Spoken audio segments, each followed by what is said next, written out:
Hello friends, welcome to KANISHKA IAS. On the eve of adoption of the Indian Constitution on November 26, 1949, Dr. B.R. Ambedkar has posed three important questions. Of course, these questions appear to be pessimistic, but they are quite relevant in the present political system. Number one was whether India remains to be independent, whether India loses its independence. Yes, this question was very much pertinent. It is also very much relevant in the present context. Because Ambedkar said, India has been ruled by Britishers and India got its independence from the foreign rule. But India has its own internal problems like caste, creed, gender bias, or a lot of problems that are there. Regional imbalances, a lot of issues are there. In future, there will be political parties which will be holding the power in the country. And these political parties, will they place the divisions in the society below the national interest or above the national interest? If they place the indigenous problems or internal problems above the national interest, that will lead to loss of independence. Why? Because we will become independent, we will be staying independent only when we are able to conquer our internal inconsistencies in the society. Unless and until these internal problems are addressed, we cannot claim to be independent. This is what the perception, this was the thinking of Dr. B.R. Ambedkar. And the second question was, India has been known for democracy or known to be democratic. Will it be remain to be democratic? This was another question. Why? Because in the ancient times, there was republics.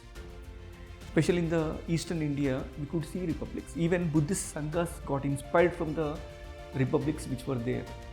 And even the Buddhist Sanghas can be considered to be mini parliament according to the opinion of Dr. B.R. Ambedkar.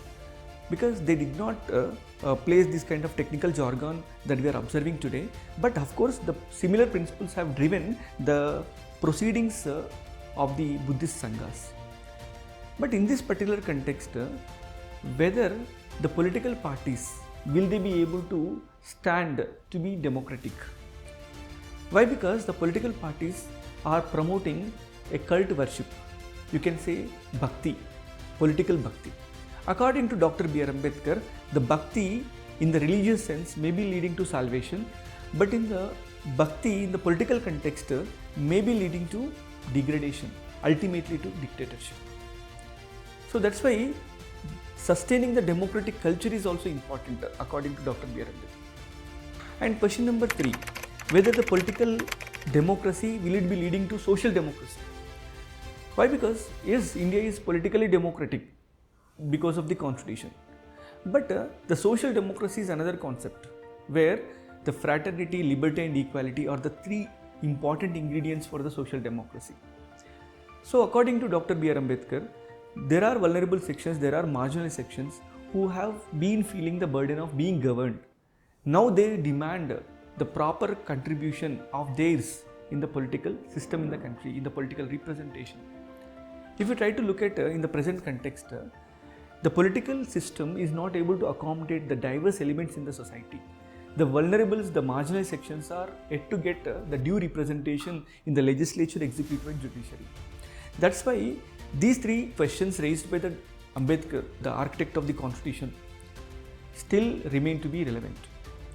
Because if you try to look at the first question, whether India is still independent or not, whether will it be losing the independence or not, yes, of course. Presently, the caste, religion, communalism is driving the political system, is driving the electoral politics. Number two, whether India remain to be democratic, political parties lack the internal democracy. Political parties are leading to a kind of unholy nexus with the corporates in the recent times. The politician and corporate nexus in the neoliberal paradigm. Okay? And moreover, in the third element, if you try to look at the women representation, the judiciary is very much marginal. The SC/ST representation in the judiciary is very much marginal, especially in the Supreme Court and High Courts. And not only that, in the legislatures also, women representation is too nominal.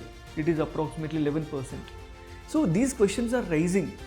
Whether India is holding social democracy or not. Okay. So these particular points are very much relevant for your UPSC examination, especially in the general essay.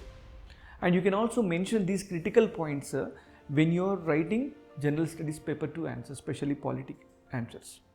Thank you.